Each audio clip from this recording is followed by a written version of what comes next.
कोई हैदराबाद में बैठ के कह रहा है 15 मिनट अगर पुलिस हट जाए तो देश के हिंदुओं को बता दे। ये वो लोग कह रहे हैं जो संसद में बैठते हैं, उनका भाई कहता है ओवैसी का भाई। वो इधर कह रहा था, गालियां दे के कह रहा था कि मेरे बाप दादाओं ने, अब्बा जान ने ये लाल किला बनाया है, ये मीनार बनाया है। मैं कहता हूं कि तेरे बाप दादा ने नहीं, लुटेरों, वो मुगल लुटेरा थे, उन लुटेरों ने ऐसा किया था। तुमसे बड़ा लुटेरा आया, अंग्रेज आया, तुम भाग गए। अरे कौन बने? 1100 लोग आए थे, मुट्ठी भर मुगल आए थे। हमारे पूर्ववक्ता ठीक ही कह रहे, कुछ आलसी, कुछ लालची और कुछ दगाबाजों के कारण तुम आ गए।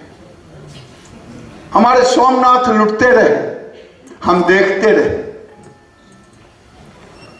हम जयचंद बन गए, पृथ्वीराज की आंख बंदी बना दिए गए। लेकिन मैं उस गद्दारों को कहता हूं जो भारत को इस ढंग से गालियां दे रहे हैं कि भूल जाओ ये नया भारत का भारतवंशी है, ये नए भारत का भारतवंशी है। तुम चिल्लाते हो, मैंने सोशल मीडिया पर देखा, जहर बोया जा रहा। मैं उस आदमी का खानदान हूं जिसने गुम्बद पे चढ़ के कहा था, यहूदियों तुम 10 हो जीने के लिए, मैं एक हूं मृत्यु को गला लगाने के लिए। हमने तो कभी चुनौती नहीं की, हमारा इतिहास नहीं रहा, हमने कभी विस्तारवादी नहीं रहे। तुम विस्तारवादी हो, तुम खून फसाद करते हो, लेकिन हमारे शास्त्रों में कहा है, ठीक ही हमारे एक भाई कह रहे थे कि अहिंसा का गलत अर्थ लगा लिया गया। अहिंसा का कहा गया कि एक गाल में मारोगे तो दूसरा गाल भी दे दूंगा। हमारे धर्म में कहा गया है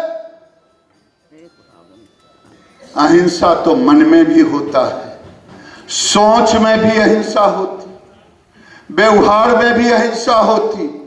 अहिंसा का मतलब केवल एक गाल में थप्पड़ मार दे, दूसरा भी आगे बढ़ा दे। अहिंसा में कहा है कि अगर कोई मारने आए तो उसका प्रतिकार भी करो, प्रतिकार भी करो। हमारे शास्त्रों ने शस्त्र और शास्त्र, हमारे देवी के हाथों में आपने शस्त्र भी देखा है, शास्त्र भी देखा है। हमें ललकारो मत, सोए हुए शेर को जगाओ मत। मैं आज कहने आया हूं, अगर भारतवंशी पाकिस्तान को भी कहना चाहता हूं, ये सीए पर इतना हंगामा क्यों? कल मैं देख रहा था चैनल पर, सीए वापस लेना होगा। मैं कहता हूं कि मेरे गृह मंत्री ने कह दिया, इस जन्म में क्या उस जन्म में भी सीए वापस नहीं होगा।